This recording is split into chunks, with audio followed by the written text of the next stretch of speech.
Hello, excellent artists. The last two art times, we have been creating papers for our yellow plus blue equals evergreen tree collage.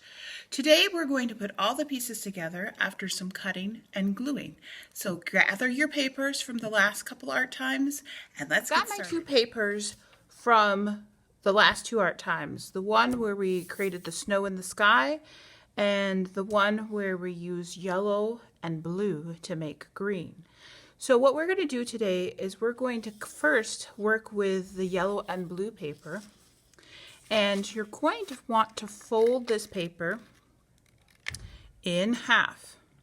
Remember, match the corners, then push down in the middle and slide side to side. Now you might have noticed when I folded my paper that I did it the long vertical way fold instead of doing it like this, like a book. And the reason I did that is I want my tree to be nice and tall, so I'm folding it the long, tall way. So I'm going to take my paper, keep it folded, and I am going to draw starting in this corner all the way down to this corner. And I do that. If my line is not perfectly straight, don't worry about it. It just adds a little more character to your tree. Make sure it stretches all the way down to here. Then you're going to take your paper and scissors and you're going to cut on this line. Make sure your paper is still folded when you're doing that. So you're going to cut diagonally, slowly. You're cutting actually through both layers of paper. Keep your fingers out of the way and the blades pointing away from you. Eyes on where you're cutting. Now, don't throw anything away, but let's take a look at the pieces that we've cut. We have one large triangle, so if you only want to have one tree in your picture, you could simply just use this one. But I also have these two other pieces of paper. So what I'm going to do is I'm going to look at my paper and decide I can just have one. It could go right in the middle, or I could move it off to the side.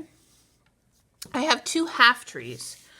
I don't want to put them like this in my picture because this is the part, if you look, this is the part that should be in the middle, and you don't want to have that part showing. So if I put that over here, let me move this out of the way.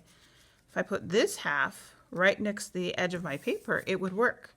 Now, if you don't want to do that, you don't have to. The neat thing is if you want to do it on that side, you could also do it on the other side. Notice how it's straight along the edge. It matches on the edge. Now you could put them all in there like this. Maybe you want to have this tree look like it's in front and overlapping a little bit. Maybe you only want to have one of those trees and you want this one to be a little more separated. Maybe this one could go up higher. So before you glue anything down, you should think about what you want to do. Maybe you don't want this tall of a tree and you would like to have a smaller tree. You could take this paper and you could cut it into a smaller triangle and have a little tree in the back. Or maybe you could have one tree here and still have, ooh, I think I'll move this one up and this one down in front. Ooh, I kind of like the way this is looking. Then I have kind of like three trees in the same picture. And this one, the further down the paper it goes, you see how this one is further down? It looks like it is closer to you. The further down, this one's closer, even though that one is very small. If I had put it in front, it would look like, and lower on the paper, it would look like it was in front of the other tree, just smaller. But I kind of like it backwards like this. So what you want to do, once you've decided where your papers will go, you will take the one that's in back, unless you're just doing one tree. I'm going to move these over here off to the side. And you will glue this paper. So just put some glue on the back. Remember, don't turn your glue so it's sticking out really far. You only want a little bit of that sticking out at a time. Make sure you glued clear to the tips. I'm going to put it right here. That's where I wanted it to go. Oops, it's a little crooked. Before it's stuck on there for good, I'm going to move it. Use my fingers to smooth that out. And then this one I think was next. I was going to put it right about here. Put my glue on, not on top of my paper just yet. I don't want the extra glue to end up in places I don't want it. Plenty of glue. It's very sticky on my fingers. It's okay. The glue will wash off your hands later. So this one is in front of the small tree. I could just leave it this way if I like it, but remember my plan was to do this. I think I do like that. So I'm going to put this one right along the edge, turn it over, glue clear to the tip.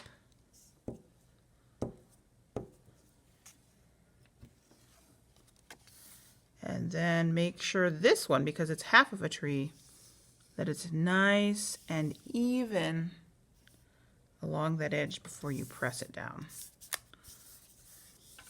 Now, there's something missing on our trees, and that is the trunk. And there's two ways you can make the trunk. If you have some brown paper, you can cut out some little rectangles. Oops, these two were glued together. Like this. Glue those on. If they're too big, this is too big, I'm going to cut it. If it's in a small tree, it probably needs to have a small trunk, like that.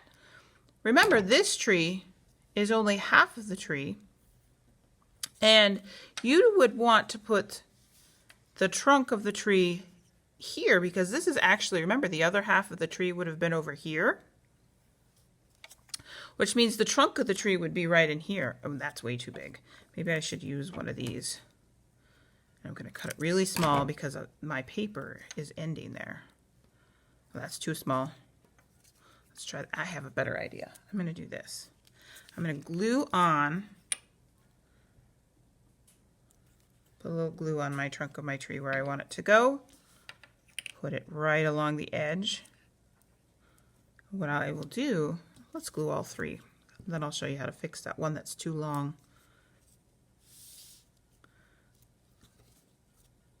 One more. And if you don't have brown paper, this is how you fix it, by the way. If it's too long, if you're gluing it on like I did, just trim that off.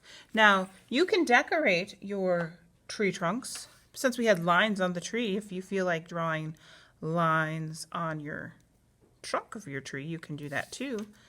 Maybe a spiral line back here. Now, you don't have to. This is just an idea. Vertical lines right here. You don't have very much room, so you can't do a very complicated or elaborate design. Now, this could be done just the way it is. If you don't have the brown paper, you can take, just like I did with my sky, and I color the sky here, you can also use a brown crayon or marker to draw the trunk of your tree. So, boys and girls, now that this is finished, we need to take a picture of this and put it on Seesaw, and then also take a picture of it and put it on Artsonia. If you don't remember how to put your picture on Artsonia, please let me know. For Seesaw, if you're adding it to Seesaw, you simply have to, right on this activity, just click on the Add Response button. It's green with a plus sign. And then the photo button, which looks like a little camera. Then you should be able to take a picture of your artwork, and I can see it on Seesaw. Make sure you do that. If you can't take a picture on Artsonia, it's okay. But the neat thing about Artsonia is you'll be able to see it for many years to come. And I still have fourth graders who made this project and now get to look back at it as fourth graders. So I hope you've had fun. All right, until next time, excellent artists, I'll see you. Bye-bye.